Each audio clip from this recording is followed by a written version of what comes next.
कहानी की शुरुआत हमारी बहुत ही रोमांटिक तरीके से होती है। उसकी शुरुआत में यांग जिनी को अपने पास खींचता है और उसे किस करने लगता है। जिन ई उसे रोकते हुए कहती है कि नहीं, ये मत करो। यांग वहाँ से साइड हो जाता है।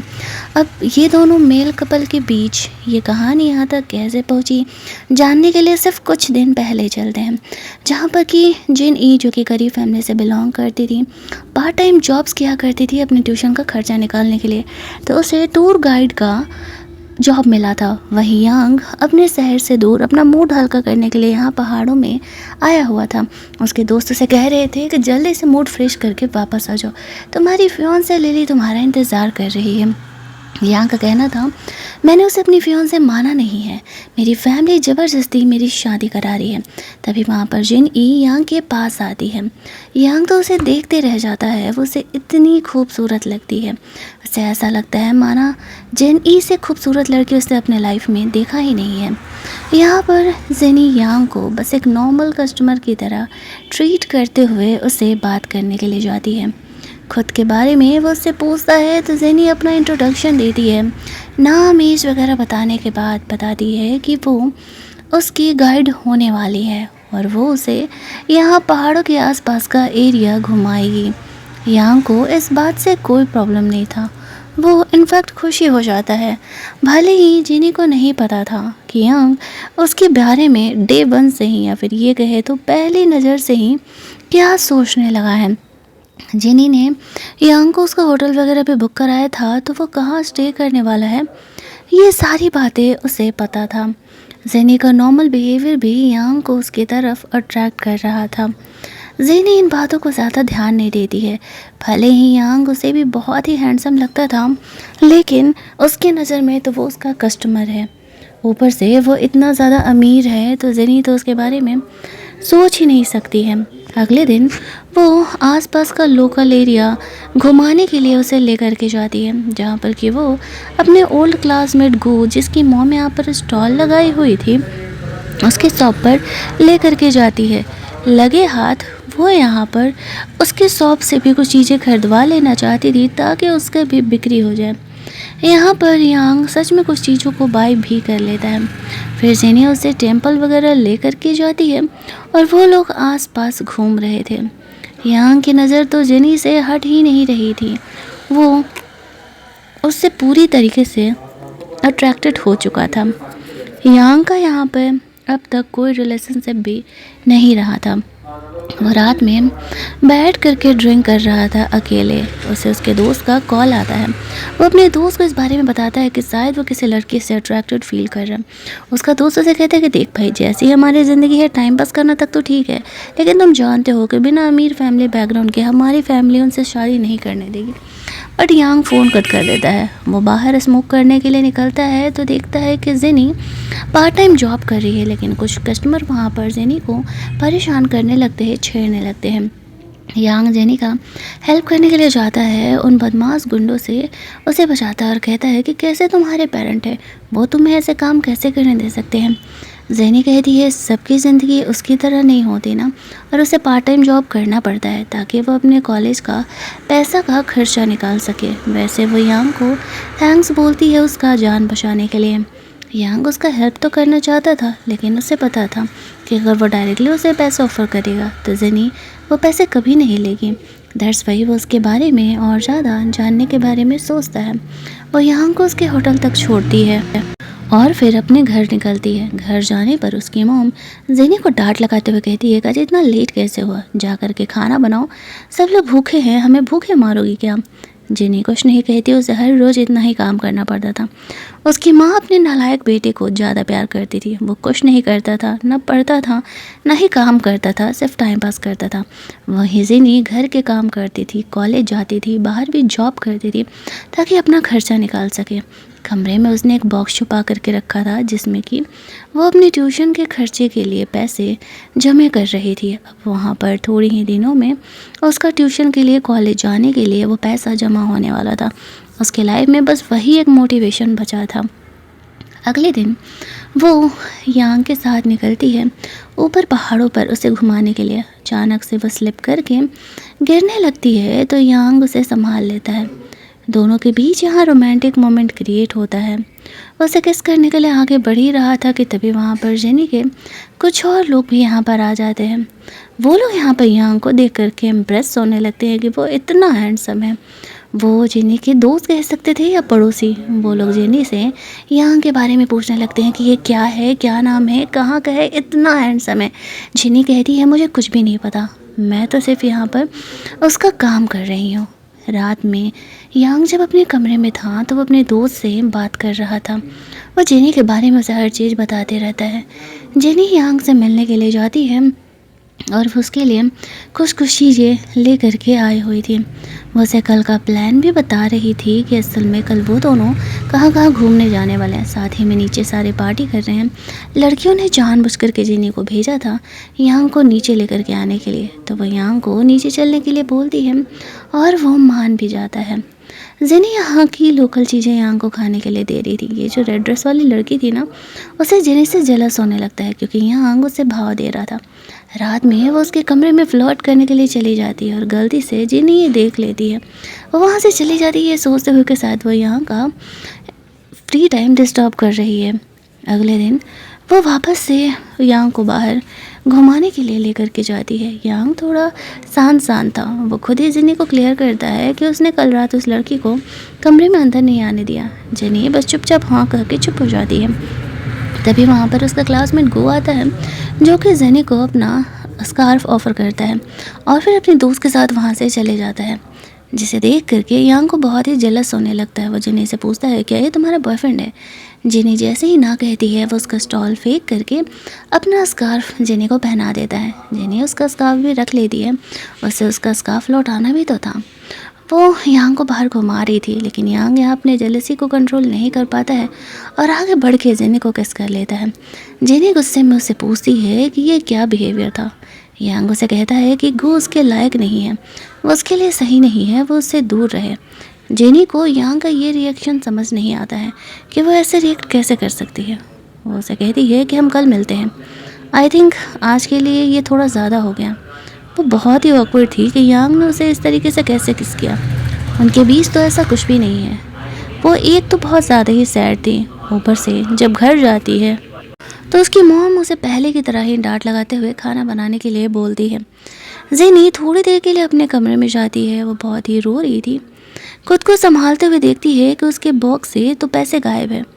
वो अपनी मॉम से बहुत ही गुस्से में पूछने जाती है कि ये मेरे बॉक्स से पैसे किसने लिए। उसकी मॉम कहती है तुम्हारे भाई को ज़रूरत था तो मैंने दे दिए। जेनी वो पैसे वापस मांगती है। बहुत मुश्किल से उसने अपने कॉलेज के लिए वो फ़ीस जमा की थी। उसकी मॉम गुस्से में आकर के उस पर ही गुस्सा करने लगती है और जेनी को घर से निकाल देती है, ये कहते हुए कि जब तुम हमें पैसे नहीं दे सकती तो यहाँ रहने का तुम्हारा कोई हक नहीं है। जेनी के पास जाने के लिए कोई जगह नहीं था। बाहर बारिश हो रही थी, वो चुपचाप बैठी हुई थी। तभी यांग यहाँ पर आता है और जेनी को अपने घर लेकर के जाता है। जेनी ठंड में भीगी हुई थी। वो उससे ड्रेस चेंज करने के लिए बोलता है। साथ ही में उसे कहता है कि वो आज रात यहाँ स्टे कर सकती है। जेनी बहुत रो रही थी। वो उसे काम डाउन करने का कोशिश करता है। जेनी जब ड्रेस चेंज करने के लिए जाती है तो यांग अपने दोस्त को फ़ोन करता है और कहता है कि वो उस लड़की के साथ नाइट स्पेंड करना चाहता है, उसे क्या करना चाहिए। तो उसका दोस्त उसे सजेस्ट करता है तो क्या प्रॉब्लम है, तो हैंडसम है, रिच है, उस लड़की से प्यार नहीं करता है, बस फिजिकली अट्रैक्टेड है, तो रोमांस करो और उसे पैसे दो और बात को ख़त्म करो। इसके बाद अपने शहर वापस लौट आओ क्योंकि हम उस दुनिया से बिलोंग नहीं करते हैं। रोमांस करने तक तो ठीक था, पैसा भी देना ठीक था, लेकिन यांग ने जेनी से कभी रिश्ता तोड़ने के बारे में नहीं सोचा था। फ़ोन रखती ही जेनी ड्रेस चेंज करके आती है तो यांग उसे किस करने लगता है। ये हमें वही कहानी का शुरुआत वाला सीन दिखाया जाता है जिसमें कि वो दोनों किस कर रहे थे और जेनी उसे रोक रही थी। तो वो अभी भी यांग को उसे रोकती है और ऐसा नहीं करने के लिए कहती है। उनके बीच ऐसा कोई रिलेशन नहीं था। हालांकि जेनी के रोकते ही यांग रुक जाता है और अपने कमरे में चले जाता है।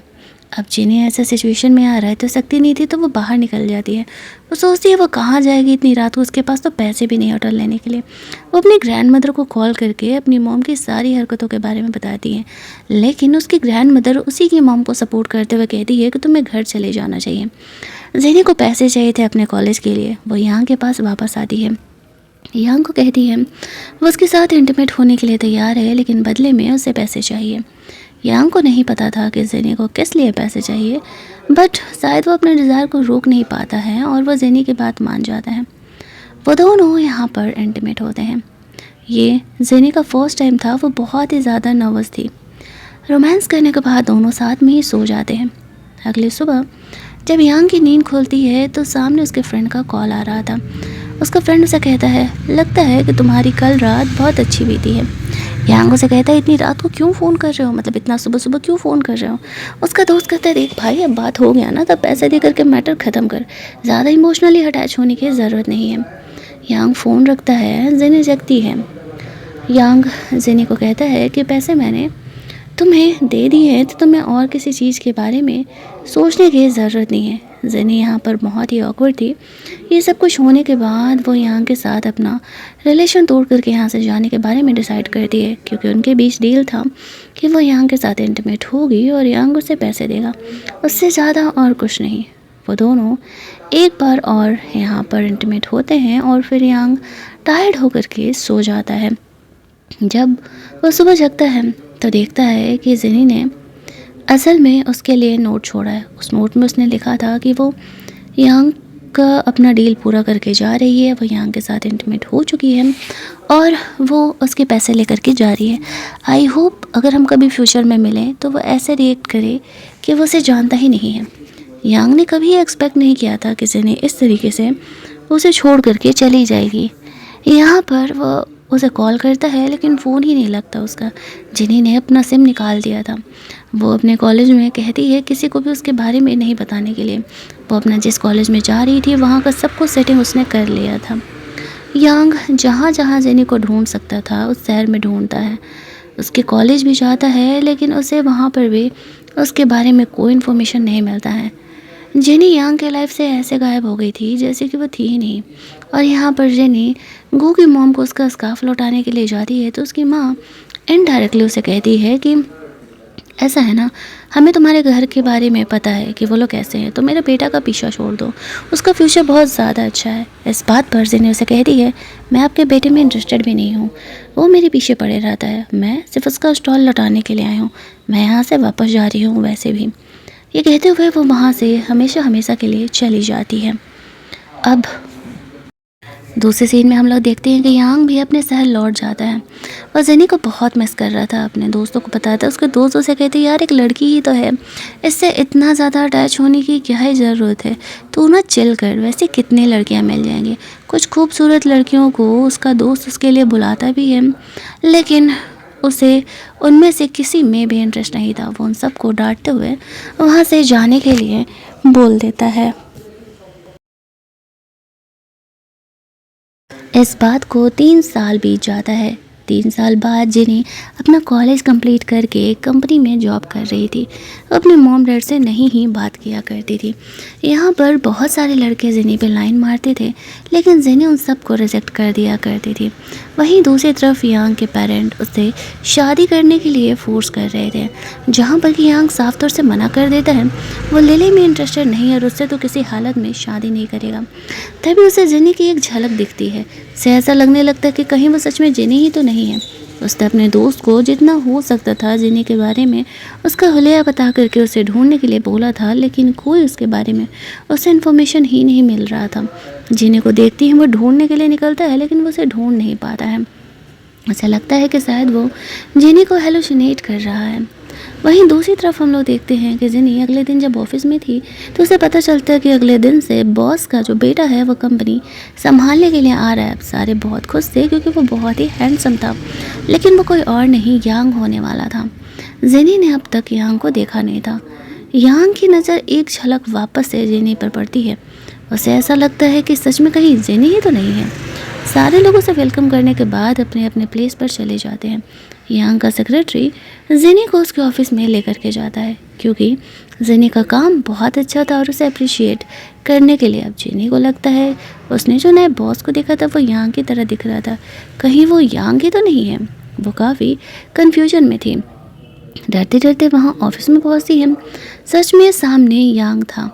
दोनों ही एक दूसरे को देख करके बहुत ही शॉक और ऑकवर्ड हो जाते हैं। जेनी को समझ नहीं आता है कि क्या करे। वो चुपचाप भागते हुए कमरे से बाहर निकल जाती है। अब यांग ये देख करके स्माइल करने लगता है कि फाइनली जेनी उसके लाइफ में वापस आ ही चुकी है। वो खुद को थोड़ा कंट्रोल में रखता है। यहाँ पर जेनी चुपचाप अपने सीट पर जाके बैठ जाती है। उसकी ऑफिस फ्रेंड पूछने लगती है कि क्या हुआ, वो इतनी फ्लस्टर्ड क्यों दिख रही है, सब कुछ ठीक तो है ना। जेनी यहाँ पर यांग के बारे में उसे नहीं बताती है। तबीयत ख़राब होने का बहाना बना करके वहाँ से निकल जाती है। यांग जेनी के आने का इंतज़ार कर रहा था और जेनी को अपने साथ चलने के लिए बोलता है। जब वो नहीं मानती है तो वो ज़बरदस्ती उसे उठा करके अपनी कार में बिठा देता है। जेनी सोचती है कि वो यांग से क्यों ही मिले, ये 3 साल उसके शांति से तो बीत रहे थे। एक्चुअल में वो यांग को फेस नहीं करना चाह रही थी। वो जेनी को छोड़ता नहीं है और उसे अपने साथ लेकर के जाता है। सीट बेल्ट पहनाने के लिए बिल्कुल उसके करीब आता है। जेनी बहुत ही ज़्यादा नर्वस थी। उसके पेट में अचानक से दर्द हो रहा था। यांग जेनी को किस करने के लिए आगे बढ़ता है कि वो इतनी हार्टलेस कैसे हो सकती है। अचानक से वो उसे छोड़ के चले गए। पिछले 3 सालों से वो उसे ढूंढ रहा है। जेनी उसे कहती है, हमारे बीच जो डील हुआ था मैं वो पूरा करके गई थी। मैं तुम्हारे साथ इंटीमेट होंगी और तुम मुझे पैसे दोगे, तो फिर साथ रहने का तो कोई मतलब ही नहीं बनता है। यांग उसे कहता है कि तुमने मुझे क्या समझ के रखा था यार। माना कि हमारा रिलेशन थोड़ा अलग तरीके से स्टार्ट हुआ था, बट इसका ये मतलब तो नहीं है ना। जेनी बिना कुछ बोले वहाँ से निकल जाती है। यांग अपने दोस्तों के साथ था। अपने दोस्तों को बताता है कि फाइनली जेनी से वो दोबारा मिला तो है, लेकिन जेनी उसे पसंद नहीं करती है। यहाँ पर उसके दोस्त उसे समझाते हैं, कोई बात नहीं, अगर वो उसे पसंद नहीं करती है तो धीरे धीरे उससे प्यार हो ही जाएगा। अब यांग के कंपनी में है वो, तो उसे कंट्रोल करना थोड़ा ज़्यादा आसान होगा। हालांकि यांग जेनी को कंट्रोल नहीं करना चाहता था, वो तो उससे बहुत प्यार करता था, उसके साथ रहना चाहता था। अगले दिन कंपनी की तरफ से एक इम्पोर्टेंट पार्टी चल रहा था, जहाँ पर के अच्छे एम्प्लॉयज़ को अवार्ड्स दिए जा रहे थे। जेनी भी यहाँ पर रेडी वेडी हो करके आती है। यहाँ पर यांग आता है और जो भी अच्छे एम्प्लॉयज़ थे उसे अवार्ड्स दिया जा रहा था। उनमें से जेनी का भी नाम था। जेनी स्टेज पर जाती है अवार्ड लेने के लिए, तो यांग तो उससे इमेजिनेशन में ही रोमांस किए जा रहा था। जेनी अवार्ड ला करके अपनी जगह पर आती है, तो यांग का सेक्रेटरी आकर के उसे जानबूझ करके यांग के ऊपर वाले सूट में भेजते हुए कहता है, वो कुछ सामान लेना भूल गया है, ज़रा जा कर के ला दे। जेना उसे लेने के लिए जाती है तो सामने यांग था। यहाँ पर आते ही जेनी से कहता है कि वो उसके साथ दोबारा रोमांस करना चाहता है। ये कहते हुए वो जेनी को किस करने लगता है। जेनी बहुत कन्फ्यूजन में थी, लेकिन पसंद तो वो भी यांग को करती थी, इसी वजह से वो उसे रोक नहीं पा रही थी। यांग उसे कहता है, जो भी होगा देखा जाएगा, मुझे सिर्फ अभी तुम्हारे साथ रहना है। पिछले 3 सालों से मैं तुम्हें ढूंढ रहा हूँ, तुम अचानक से ऐसे मेरी लाइफ से गायब हो गई जैसे कि तुम थी ही नहीं। वो दोनों यहाँ पर रोमांस करते हैं। जब जेनी जगती है तो वो बहुत ही नर्वस थी। यांग उसे कहता है कि तुम मुझे दोबारा छोड़ करके नहीं जा सकती। मैं तुम्हें सच में अपनी गर्लफ्रेंड बनाना चाहता हूँ। मैं तुम्हें उस दिन ही प्रपोज करने वाला था, लेकिन सुबह होते ही तुम मुझे छोड़ करके चली गई। जेनी कहती है कि हम दोनों अलग हैं, हम दोनों रिलेशनशिप में कैसे हो सकते हैं। इस बात पर यांग उसे कहता है, दुनिया क्या सोचती है मुझे इस बात से कोई फ़र्क नहीं पड़ता, तुम्हें मेरे साथ रहना है या नहीं ये मैटर करता है। जेनी उसे बोलती है उसे कुछ वक्त चाहिए ये बात सोचने समझने के लिए कि असल में वो उसकी गर्लफ्रेंड बनना चाहती है या नहीं, तो वो उसकी बात मान जाता है। जेनी अपने ऑफिस के डॉर्मेट्री में पहुंचती है, जहाँ पर कि वो थोड़ी नर्वस थी कि उसे क्या करना चाहिए क्या नहीं, उसे समझ नहीं आ रहा था। तभी यांग उसे ढूंढते हुए वहाँ पहुँच जाता है। अब उसके ऑफिस के लोग आसपास रहा करते थे और जेनी ऐसा नहीं चाहती थी, इसी वजह से उसे मजबूरी में यांग को कमरे में अंदर लेना पड़ता है।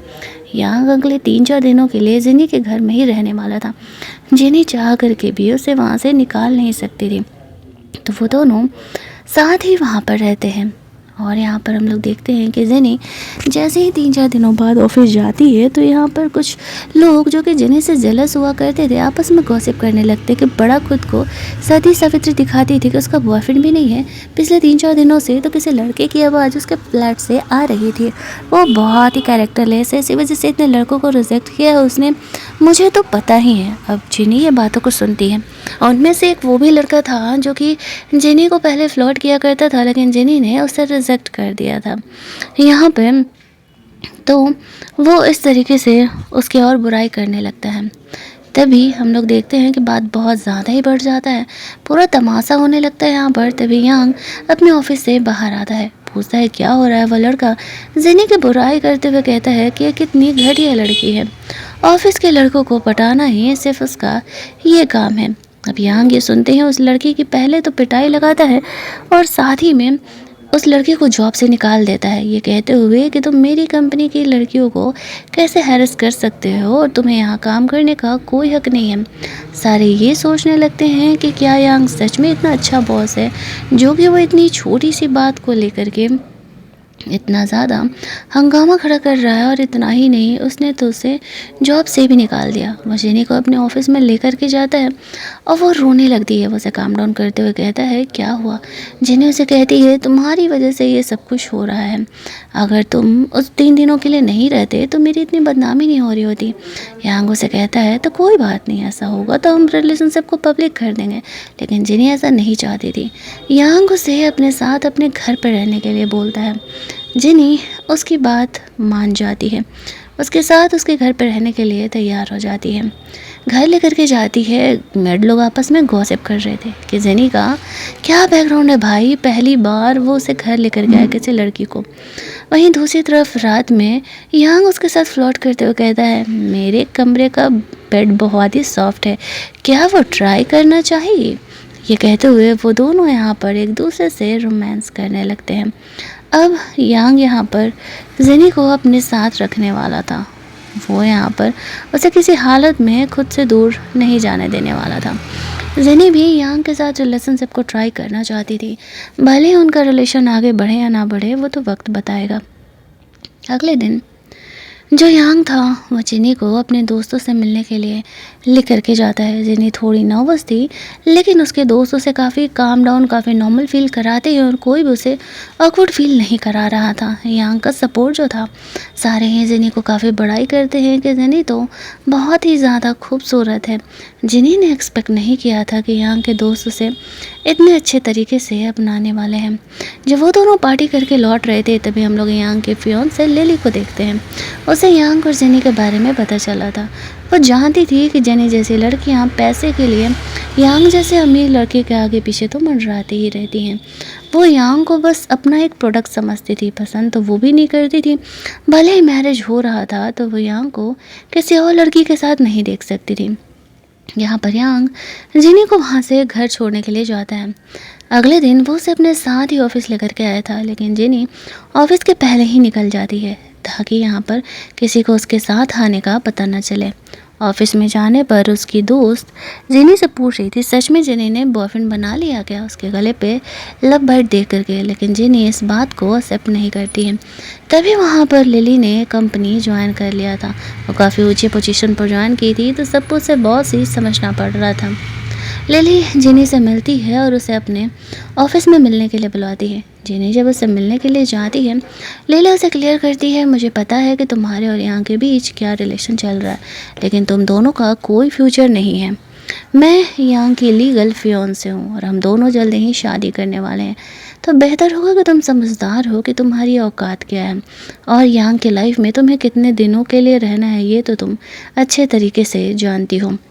जेनी को ये बात नहीं पता था कि यांग की असल में फियोंसे है और वो उसे फियोंसे मानता भी है या नहीं, ये बात उसे नहीं पता था। उसे ये बात यांग से क्लियर करना था। वो सैड होकर के बाहर आती है। उसकी दोस्त पूछती भी है कि क्या हुआ, लिली ने कुछ कहा क्या। जेनी कहती है नहीं कुछ नहीं। यांग ऑफिस में सबके लिए स्वीट्स ऑर्डर कर देता है। सारे बहुत खुश थे कि उनका बॉस कितना अच्छा है, लेकिन जेनी उसके मैसेजेस का रिप्लाई नहीं दे रही थी, इसी वजह से यांग ने ऐसा किया था। फिर वो उससे मिलने के लिए जाता है और जेनी को बहाने से कॉफ़ी वाले एरिया में बुलाता है। वहाँ आती ही वो उसे किस करने लगता है और पूछता है कि क्या हुआ। जेनी उससे गुस्सा है। जेनी कहती है कि नहीं वो थोड़ी बिजी थी और वो उसके मैसेजेस को नहीं देख पाई। वो यांग से पूछती है कि क्या उसकी सच में फियांसे हैं। यांग कहता हाँ है ना, और वो तुम हो। उसे नहीं पता था कि लिली से वो मिल चुकी है। तभी जेनी को उसकी दोस्त का फ़ोन आता है और उसे वहाँ से जाना पड़ता है। यांग भी साथ चलने कह रहा था लेकिन वो मना कर देती है। जेनी वहाँ पहुँचती है तो उसे पता चलता है कि उसके बॉयफ्रेंड ने उसे धोखा दिया और उसकी फियांसी थी और वो उसे इतने दिनों से चीट कर रहा था। जेनी को अपनी दोस्त की ये कहानी बिल्कुल खुद की तरह लगती है। उसकी दोस्त तो जेनी से यही सजेस्ट कर रही थी कि ऐसे लड़कों से तो दूर ही रहना। जेनी अब कन्फ्यूजन में थी कि यांग के लाइफ का भी सिचुएशन बिल्कुल वैसा ही है। जेनी यांग के लायक नहीं है और यांग की ऑलरेडी एक फियांसे, उसे क्या करना चाहिए। वो वहाँ से निकलती है तो वो यांग को लिली से बात करते हुए देखती है और वहाँ से बिना कुछ बोले चली जाती है। लिली जानबूझ करके जेनी को दिखाने के लिए काफ़ी हंस हंस के बात कर रही थी। यांग उसे क्लियर कर देता है, सबके सामने खुद को मेरी फियांसे कहना बंद करो, मैंने कभी भी इस बात को एक्सेप्ट नहीं किया है। जेनी वहाँ से जा चुकी थी। यांग जेनी को वापस से मैसेज कॉल करता है। वो काफ़ी देर बाद उसे रिस्पॉन्ड करती है कि वो घर पहुँच चुकी है। जेनी यहाँ पर घर आती है तो वो अगले कुछ दिनों में यांग को छोड़ के जाने का डिसाइड कर चुकी थी। यांग यहाँ पर जेनी को ढूंढते हुए आता है तो वो घर में खाना बना रही थी। वो उसे गले से लगा लेता है और कहता है कि मुझे लगा कि शायद तुम वापस से गुस्सा आ गई क्या किसी रीज़न से। जेनी उसे कुछ नहीं कहती है। दोनों खाना बनाते हैं, खाते हैं। तभी वहाँ पर जेनी को उसकी मॉम का कॉल आता है। वो उससे वापस से पैसे की डिमांड कर रही थी। जेनी इस बार उसे पैसे देने से मना कर देती है। उसकी मॉम उस पर गुस्सा करने लगती है तो जेनी फ़ोन कट कर देती है। यहाँ पर आता है। वो जेनी से उसकी फैमिली की प्रॉब्लम के बारे में पूछता है तो जेनी उसे कुछ खास नहीं बताती है। अगले दिन एक दिन की छुट्टी लेकर के वो यांग के साथ बाहर डेट पर जाती है। डेट कहे या ग्रॉसरी शॉपिंग कहे, वो उसे अपनी दुनिया घुमाना चाहती थी। घर पहुंच करके वो पहली बार खुद से यांग के साथ रोमांस करने का इनिशिएट करती है। यांग बहुत खुश था कि जेनी उसे लेकर के सीरियस हो रही है। अभी तक उसने उसे अपनी गर्लफ्रेंड बनने के लिए हाँ नहीं कहा था, लेकिन उसे पता नहीं था कि इसके बाद जेनी वापस से उसे छोड़ करके जाने वाली है। अगले दिन हैप्पी मूड के साथ यांग ऑफिस पहुंचता है। वहाँ पर उसे पता चलता है कि जेनी तो आए ही नहीं है, लेकिन हाँ, लिली ने ज़रूर ही ये ऑफिस ज्वाइन कर लिया है। अब उसे लगने लगता है कि उसके पीछे पीछे यहाँ भी आ गई। लिली उसे क्लियर करती है कि सिर्फ और सिर्फ मैं ही तुम्हारे लायक हूँ, चाहे फाइनेंशियल मैटर हो या पावर का, हम दोनों इक्वल हैं, हम दोनों ही एक दूसरे के लिए सही हैं। यांग उसे डांटते हुए अपने ऑफिस में चले जाता है। लिली यांग के फादर से कंप्लेन कर देती है। इधर यांग जेनी को मैसेज करता है, लेकिन जेनी मैसेज का रिप्लाई ही नहीं दे रही थी और ना ही वो कॉल का रिस्पॉन्ड कर रही थी। परेशान होकर के वो घर पहुंचता है। घर जाने पर देखता है कि जेनी तो यहाँ है ही नहीं। साथ ही में उसने उसके लिए नोट छोड़ा था कि वो यहाँ से जा रही है, वो यांग के लायक नहीं है और वो यांग से दोबारा नहीं मिलेगी। वो दोनों एक दूसरे से बिल्कुल अलग है। बट जो प्यार इन दिनों में यांग ने उसे दिखाया है वो पूरी ज़िंदगी उसे कभी नहीं भूलेगी। वो वहाँ से जा चुकी थी। यांग दोबारा परेशान। अचानक से हुआ क्या? सब कुछ सही चल रहा था। जिन्हें उसे दोबारा छोड़ करके कैसे जा सकती है? जाने से पहले उसे कुछ रीज़न तो देना था। उसका दोस्त यहाँ पर आता है। यांग को परेशान देख करके सारी बातें पूछता है। यांग ऑफिस जाता है। वो उसके दोस्त से पूछता है कि आखिरकार जेनी अचानक से क्यों चली गई। मुझसे बताती है मुझे नहीं पता, कुछ दिनों पहले वो लिली से मिली थी, उसके बाद से वो काफ़ी सैड से थी। फिर आज सुबह उसने अपना रेजिग्नेशन अप्लाई करने के लिए मुझे बोला था। इसके बाद का मुझे कोई आइडिया नहीं है। यांग समझ जाता है ये सब कुछ लिली का ही किया हुआ है। उसी ने कुछ ऐसा जेनी को बोला है जिस वजह से कि वो उसे छोड़ करके चली गई। वो गुस्से में लिली से मिलने के लिए उसके ऑफिस में जाता है। लिली का गला दबाते हुए पूछता है, साफ साफ बताओ तुमने जेनी को क्या कहा? वो मुझे छोड़ करके जा चुकी है। लिली कहती है कुछ नहीं, बस मैंने उसे उसकी औकात दिखाई है क्योंकि वो तुम्हारे साथ रहना डिज़र्व नहीं करती है। यांग पूरे ऑफिस के सामने तमाशा कर रहा था। वो गुस्से में लिली को पहले तो जॉब से निकालता है, साथ ही में अपने सेक्रेटरी को बोलता है लिली और उसके फैमिली के साथ जितने भी कॉपरेशन है सारे कैंसिल कर दो। लिली कहती है कि एक वैसी गरीब लड़की के लिए तुम मेरे साथ मेरी फैमिली के साथ ऐसा कर रहे हो। यांग कहता है कि हाँ, क्योंकि वो मेरा प्यार था। उसे वहाँ से निकाल दिया जाता है। पूरे ऑफिस को पता चल जाता है कि लिली कोई यांग की फियांसे नहीं है। उसने तो उसे अपनी फियांसे माना भी नहीं था। अब उसके फ्रेंड को लगने लगता है कि कहीं जेनी का वो बॉयफ्रेंड यांग ही तो नहीं है। बेचारा यांग वापस से बैठ करके ड्रिंक कर रहा था। वो जेनी को बहुत ज़्यादा ही मिस कर रहा था। उसके दोस्त उसे समझाने बुझाने की कोशिश करते हैं, लेकिन यांग पर कोई असर नहीं पड़ रहा था। इस बात को 6 और महीने बीत जाते हैं। जिनी को हम लोग देखते हैं एक नए शहर में वो एक नई शुरुआत करने के लिए गई हुई थी, जहाँ पर कि वो अपने नए शॉप को ओपन करती है, बिल्कुल जीरो से शुरुआत करके। सब कुछ जिनी की लाइफ में सही चल रहा था। धीरे धीरे वो यहाँ पर सेटल होने का कोशिश कर रही थी। कुछ लोग उसकी मदद भी कर रहे थे। वहीं दूसरी तरफ अचानक से गू जिनी से मिल जाता है। वो भी यहाँ इसी शहर में जॉब कर रहा था।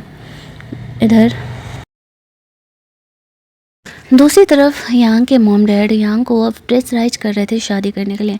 यांग उन्हें क्लियर कर देता है कि वो जिनी से प्यार करता है। उसके पेरेंट जिनी को एक्सेप्ट करने के लिए तैयार नहीं थे। इधर जिनी अपनी कंपनी के लिए कुछ नए बिजनेसमैन को ढूंढ रही थी, जो लोग कि उसे एक्सेप्ट करें और उसे यहाँ पर इन्वेस्ट करें। यहाँ पर गू भी जिनी का हेल्प कर रहा था, लेकिन जिनी को असल में उसका हेल्प नहीं चाहिए था। उसकी माँ ने जो उसे बोला था वो उस बात को अब तक भूल नहीं पाई थी, और ऊपर से वो गो में इंटरेस्टेड भी नहीं थी। दैट्स वाई वो उसे किसी तरीके का कोई हिंट नहीं देना चाहती थी।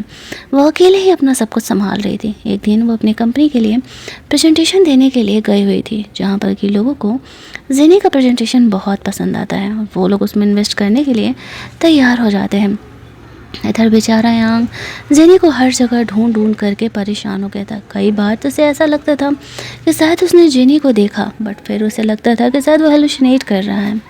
एक दिन जिनी की पुरानी ऑफिस वाली फ्रेंड उससे मिलने के लिए आती है। यहाँ पर वो कहती है कि सब उसे बहुत मिस कर रहे थे। जब वो लोग जाने लगती है तो वो पीछे से जिनी का फ़ोटो क्लिक करके अपलोड कर देती है। ये बात यांग तक पहुँचता है। वो समझ जाता है यानी कि जिनी आसपास के ही सिटी में रह रही है। उसके दोस्त की आईडी से वो मिला था, तो वो जिनी को अंदाजे पर ही ढूंढने के लिए निकलता है। इधर जिनी के साथ फाइनली एक बिजनेसमैन कोऑपरेट करने के लिए तैयार हो गया था। उनके साथ कोऑपरेशन करके वो निकल रही थी, तब तक यांग वहाँ पर पहुँच जाता है। वो जेनी को देख करके बहुत ही खुश था। शायद वो समझ रहा था कि जेनी खुद को प्रूफ करने का कोशिश कर रही है। इधर जेनी अगले दिन वहाँ से निकल रही थी, तभी एक बदमाश इंसान उसे परेशान करने लगता है। वो इनके बिजनेस पार्टनर में से ही एक था। तब तक यांग जेनी का हेल्प करने के लिए आ जाता है। उस बदमाश इंसान को सबक सिखाता है। उसके जाने के बाद जिनी से वो पूछता है वो अचानक से उसे छोड़ करके क्यों आ गई, क्या उसके पास कहने के लिए कुछ भी नहीं है। जिनी उसे कहती है भला मुझे तुम्हें क्या ही एक्सप्लेनेशन देना चाहिए, मैंने तुम्हें नोट में लिखा तो था कि हम दोनों की दुनिया अलग है, हम दोनों पूरी तरीके से अलग हैं। यांग उसे कहता है कि तुम मुझे एक ऐसी लड़की के लिए छोड़ करके जा रहे हो जिसमें कि मैं बिल्कुल भी इंटरेस्टेड नहीं हूँ। इंटरेस्टेड तो छोड़ो, मैं उसे देखना तक नहीं चाहता। और तुम्हें क्या लगा कि सच में तुम मुझे छोड़ के चली जाओगे और मैं तुम्हें भूल जाऊँगा। जिनी आगे बढ़ के यांग को किस कर लेती है। फिर वो उसे अपने घर लेकर के जाती है और वहाँ पर दोनों इंटीमेट होते हैं। जिनी यांग की गर्लफ्रेंड बनने के लिए मान तो गई थी, लेकिन अब भी उसमें इतना कॉन्फिडेंस नहीं था कि वो यांग इतना अमीर है और वो उसके लायक है इस बात को एक्सेप्ट कर सके। कुछ घंटों बाद जिनी की आँख खुलती है तो देखती है कि यांग गायब है। वो उसे ढूंढते हुए हॉल में जाती है तो यांग ने यहाँ पर सब कुछ डेकोरेट किया हुआ था और वो जिनी को सीधे शादी करने के लिए प्रपोज करता है। जिनी को सोचने के बाद यांग के इस प्रपोजल को हाँ कह देती है। शायद इस बार वो सीरियसली यांग के साथ अपने रिलेशनशिप को एक ट्राई देना चाहती थी। भले ही उनका रिश्ता उनके बीच लड़ाई झगड़े की वजह से टूटे, लेकिन इन सारे रीजंस की वजह से वो इन्हें नहीं तोड़ना चाहती थी। यांग जेनी के साथ पिक्चर क्लिक करके अपने सोशल मीडिया पर डाल देता है, जिसे देखते ही तो उसकी मॉम की तबीयत ख़राब होने लगती है। यांग उनके खिलाफ से जा रहा था, लेकिन यांग बहुत ही खुश था इस रिलेशनशिप को अनाउंस करके। यांग की पुरानी कंपनी में सबको यांग और जेनी के बारे में पता चल चुका था। वो जानबूझ करके जेनी को कॉल करके ऑफिस के लिए बुलाता है ताकि ऑफिस के लोग यहाँ पर यांग और जेनी से मिल सके। जेनी वहाँ पर पहुँचती है तो सारे ही यहाँ पर उससे बहुत ही अच्छे तरीके से बिहेव कर रहे थे। इनफैक्ट उसे कॉन्ग्रेचुलेट विश कर रहे थे कि यांग और जेनी अब रिलेशनशिप में हैं। वो दोनों वहाँ से बाहर निकलते हैं, लिली उन्हें मिलती है। वो जानबूझ करके जेनी को भड़काने का कोशिश कर रही थी, लेकिन जेनी उसे कहती है अफसोस, अगर तुमने मुझे उस समय कंपनी से निकलने के लिए नहीं किया होता तो शायद मुझे अपनी फीलिंग जो कि यान के लिए है उसके बारे में कभी एहसास ही नहीं होता। हम दोनों जल्दी शादी करने वाले हैं। लिली को ये सुन करके बहुत ही जेलस होने लगता है। यांग जेनी को अब अपने मॉम डैड से मिलाने का प्लान कर रहा था। उसके पेरेंट जेनी के बारे में सब कुछ पता लगाते हैं। कोई फैमिली बैकग्राउंड नहीं था, भले ही जेनी टैलेंटेड थी। उसके डैड तो नॉर्मल थे, लेकिन उसकी मॉम जेनी को एक्सेप्ट करने के लिए तैयार नहीं थी। यांग जिनी को घर मिलने के लिए लेकर के आता है। जिनी ने सोचा था कि वो अपने बिहेव और टैलेंट से उसके मॉम डैड को इम्प्रेस करेगी। जिनी के बारे में जान करके उसके डैड तो खुश थे। इनफैक्ट वो अप्रिशिएट कर रहे थे कि यांग ठीक कर रहा है जिनी को चूज करके। लेकिन यहाँ पर उसकी मॉम जिनी को मन से एक्सेप्ट नहीं करती हैं। यहाँ की छोटी बहन यहाँ पर आती है जो कि जिनी को भाभी कह के पुकारती है। उसकी और जिनी के बीच अच्छी दोस्ती हो गई थी। जिनी यहाँ पर आर्ट की पढ़ाई की थी, उसी वजह से जो यहाँ की छोटी बहन थी वो यहाँ पर जिनी को ड्राइंग सिखाने के लिए बोलती है, तो वो उसे काफ़ी अच्छे तरीके से सिखाने लगती है, जहाँ पर कि उसकी मॉम चाहे वो जो भी कर ले एक्सेप्ट करने के लिए तैयार ही नहीं हो रही थी कि जिनी असल में उनके घर के लायक है। और ये बात यांग अच्छे से समझ रहा था। यहाँ पर हालांकि उसके घर वाले उन्हें समझाने का कोशिश कर रहे थे कि फैमिली बैकग्राउंड मैटर नहीं करता है, वैसे भी तो वो इतना अमीर है, उन्हें अमीर बहू लाने का क्या मतलब है। जिनी यांग के साथ वहाँ से लौट रही थी। वो समझ जाती है कि यांग की मॉम उसे कुछ खास नहीं पसंद करी है, बट यांग उसे प्रॉमिस करता है कि जल्दी ही उसकी मॉम भी उसे पसंद करने लगेगी। लेकिन ये चीज़ें मुश्किल होने वाली थी, ये बात जिनी जानती थी। वो यहाँ पर यांग के साथ घर जाती है और दोनों साथ में थे। तभी वहाँ पर गु जिनी को प्रपोज करने के लिए आ जाता है। जिनी उसे साफ तौर से क्लियर करती है कि वो उसे पसंद नहीं करती है, वो सिर्फ उसे अपना दोस्त मानती थी। यहाँ पर गु को ये भी पता चल जाता है कि जिनी अपने बॉस को डेट कर रही है और वो वहाँ से निकल जाता है। यांग उसे कहता है ये अब भी तुम्हारे पीछे पड़ा हुआ है। जिनी कहती हाँ, कुछ दिन पहले आया था, मेरा हेल्प करना चाह रहा था, तभी मैंने उसे मना कर दिया था। यांग खुश था कि जिनी ने उसे रिजेक्ट कर दिया था। बाहर जाते ही गु की उसकी मॉम कॉल करती है और कहती है अरे मुझे पता चला है कि शहर जाकर के जिनी बहुत अमीर हो गई है। गु कहता है और घटिया भी, वो अपने ही बॉस को डेट कर रही है, वो कोई उसका बॉयफ्रेंड नहीं है, वो उसका शुगर डैडी है। अब उनके फैमिली वालों को पता चलता है कि जिनी अमीर हो गई और बॉस को डेट कर रही है, तो उनके दिमाग में आइडिया आता है कि क्यों ना जिनी से थोड़े और पैसे ऐंठे जाए। और यहाँ पर वो लोग यही प्लान कर रहे थे शहर जाने का। इधर यांग जिनी के साथ था, खाना बना रहा था।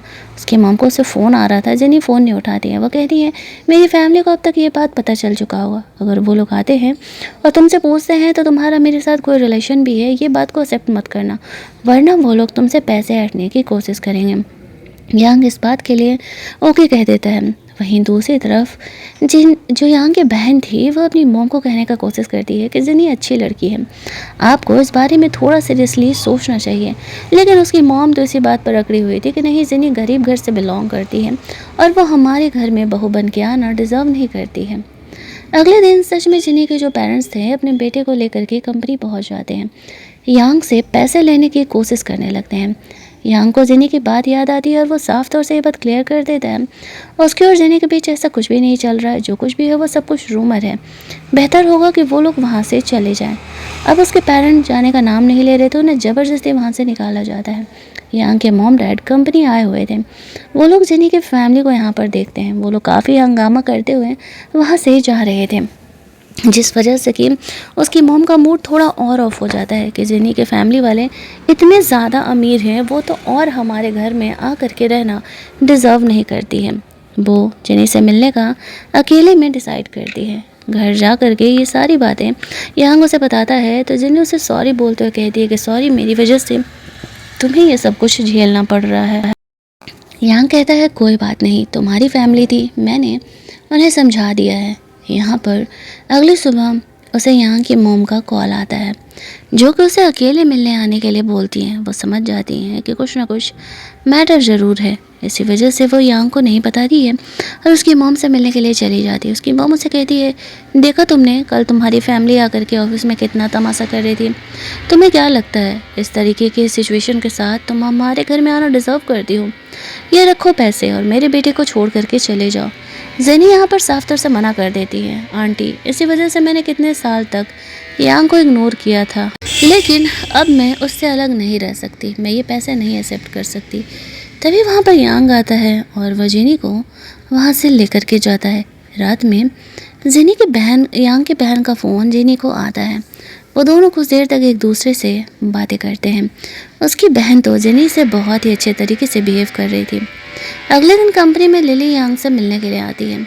जो प्रोजेक्ट का होने वाला था मीटिंग, उसके लिए कहती है तुम्हें हमारे साथ ही काम करना पड़ेगा, वरना 20 बिलियन का प्रोजेक्ट तुम हारने वाले हो। यांग उसके साथ काम करने से साफ तौर से मना कर देता है। वो अकेले ही इस प्रोजेक्ट पर काम कर रहा था। कुछ लोग थे जो उसका साथ दे रहे थे। धीरे धीरे दिन बीतता है। फाइनली वो प्रोजेक्ट मीटिंग का दिन आ जाता है, जहाँ पर कि यांग जिनी के साथ उस प्रोजेक्ट मीटिंग में गया हुआ था। वहाँ पर लिली भी आई हुई थी, लेकिन अभी जो उसके साथ होने वाला था उसने वह एक्सपेक्ट नहीं किया था। यहाँ पर लिली जो पहले अपना प्रोजेक्ट सबमिट करती है, वो वही प्रोजेक्ट था जो यांग ने बनाया था। उसका जो मैनेजर था, जो उनसे चीज़ों में उसका हेल्प कर रहा था, वो उसे धोखा दे चुका था। लिली ने उसे पैसे दे करके ख़रीद लिया था और अब वो वही प्रोजेक्ट यांग का ले जा करके लिली को दे दिया था। लिली उसे कहती है, मैंने कहा था मुझसे पंगा लेना तुम्हारे लिए भारी पड़ने वाला है। देखो यहाँ पर अब मैंने तो तुम्हारा प्रोजेक्ट ले लिया, अब क्या करोगे तुम लोग। लेकिन उसे पता नहीं था कि यांग ने पहले ही इन चीज़ों के लिए खुद को प्रिपेयर करके रखा हुआ था। वो पुलिस को बुला लेता है। लिली के खिलाफ यहाँ पर कंप्लेन हो जाता है। अब इस बात को प्रूफ करने के लिए यांग को 3 घंटे का समय दिया जाता है। तब तक और सारे लोग अपना प्रेजेंटेशन दे रहे थे। अगर 3 घंटे में यांग ने एक नया प्रोजेक्ट ला करके सबमिट नहीं किया तो उसके इस प्रोजेक्ट को भी रिजेक्ट कर दिया जाएगा। 3 घंटे का समय एक नए प्रोजेक्ट को तैयार करने के लिए बहुत ज़्यादा ही कम था। लेकिन जिनी ने यहाँ पर आर्ट और डिज़ाइन की पढ़ाई की थी। दैट्स वही वो यहाँ पर यांग की हेल्प आसानी से कर सकती थी। वो यहाँ पर कहती है, डोंट वरी, हम लोग 2 लोग हैं, हम लोग मिल करके इन 3 घंटों में चीज़ों को सुधार लेंगे। यहाँ पर यांग को उसके पेरेंट का कॉल आता है। उसके पापा परेशान थे और वो पूछ रहे थे आगे उसने क्या करने का सोचा है। यांग कहता है जिनी उसके साथ है और वो दोनों मिल करके वापस से एक नया प्रोजेक्ट को तैयार कर रहे हैं। तब जाकर के यांग के डैड थोड़ा रिलैक्स होते हैं। जिनी यहाँ पर यांग की मदद कर रही थी। 3 घंटों में सच में उन दोनों ने मिल करके वो प्रोजेक्ट तैयार कर लिया था। उसकी मॉम को भी अब लगने लगा था कि जिनी असल में टैलेंटेड है। भले ही वो गरीब फैमिली से बिलोंग करती है तो क्या, लेकिन वो अब भी जिनी को शायद अपने घर की बहू एक्सेप्ट करने के लिए तैयार नहीं थे। 3 घंटे बाद यांग स्टेज पर जा करके अपना प्रोजेक्ट सबमिट करता है और सबको वो प्रोजेक्ट बहुत ज़्यादा ही पसंद आता है। वहाँ पर फाइनली जो यांग को इन्वेस्टमेंट मिलने वाला था उस प्रोजेक्ट के लिए, वो उसे मिल जाता है। किसी को भरोसा नहीं होता है कि ये प्रोजेक्ट असल में सिर्फ और सिर्फ 3 घंटे में तैयार किया गया है। सारे जिनी की काफ़ी बड़ाई भी कर रहे थे कि असल में वो बहुत ही ज़्यादा टैलेंटेड है। अब लिली पर यहाँ पर केस हो चुका था क्योंकि उसने यहाँ के आदमी को अपने तरफ घूस दे करके कर लिया था और उसके डिज़ाइन को भी चोरी कर लिया था। तो अगले कुछ दिनों के लिए तो वो जेल जाने वाली थी, ये तो फाइनल था। यहाँ का इतना बड़ा प्रॉब्लम सॉल्व हो जाता है। सारे जिनी के बड़ाई कर रहे थे और अब यहाँ के पेरेंट भी जिनी के बारे में अच्छा सोचने लगे थे। यहाँ के फादर अपनी वाइफ को समझाने का कोशिश करता है कि हमें लोगों को उसके बैकग्राउंड के हिसाब से जज नहीं करना चाहिए। देखो, अगर जिनी टैलेंटेड नहीं होती तो क्या वो यहाँ के प्रॉब्लम को सॉल्व कर पाती। जब वो लोग साथ में रात में खाना खाने के लिए आते हैं तब यहाँ की मॉम जिनी से माफ़ी मांगते हुए अपने बिहेवियर के लिए उसे सॉरी बोलती है। जिनी को अपने तरफ से एक गिफ्ट देती है और उसे कहती है उसे उसके और यहाँ के रिलेशनशिप के लेकर के कोई प्रॉब्लम नहीं है। वो जब चाहें वो दोनों शादी कर सकते हैं। फाइनली जिनी ने यहाँ की भी फैमिली को अपना बना लिया था। वो ये सब कुछ होने के बाद अपने पुराने घर जाने का डिसाइड करती है। वहाँ पर वो जाती है अपने मॉम डैड से मिलने के लिए। उसके मॉम डैड को लगा था कि वो उन्हें पैसे देने के लिए आई हुई थी। वहाँ जाते ही कुछ भी नहीं बदला था। उनका बेटा अब भी नालायक की तरह बैठ करके गेम खेल रहा था। वो लोग वैसे के वैसे ही अमीर थे। उसके पेरेंट्स उसे कहने लगते, हाँ अब तो तुम शहर वाली हो गई हो, पैसे कमा रही हो, हमें थोड़ी भाव देने वाली हो। इस बात पर जिन्हें उसे कहती है, मैंने तुम लोगों को तुम्हारी वजह से छोड़ा था और मैं लास्ट टाइम तुम लोगों से मिलने के लिए आ रही हूँ। मैं पैसे तो दे रही हूँ लेकिन दोबारा कभी भी तुम लोगों से कोई रिश्ता नहीं रखूँगी। ये कहते हुए उन्हें पैसे दे देती है। यहाँ पर जिनी के सपोर्ट में आता है और कहता है, मेरी वाइफ को दोबारा तुम लोग अपनी शक्ल मत दिखाना। सब सोचते हैं यांग ने तो कहा था कि उसका कोई रिलेशन नहीं है और आज उसे वो अपनी वाइफ कह रहे हैं। फिर वो जिनी को अपने घर लेकर के जाता है। जिनी के रिश्तेदार आए हुए थे, उससे मिलने के लिए कोई फेस्टिवल वगैरह भी था। तो वहाँ पर सारे लोग यांग और जिनी के रिलेशनशिप को अपना लेते हैं।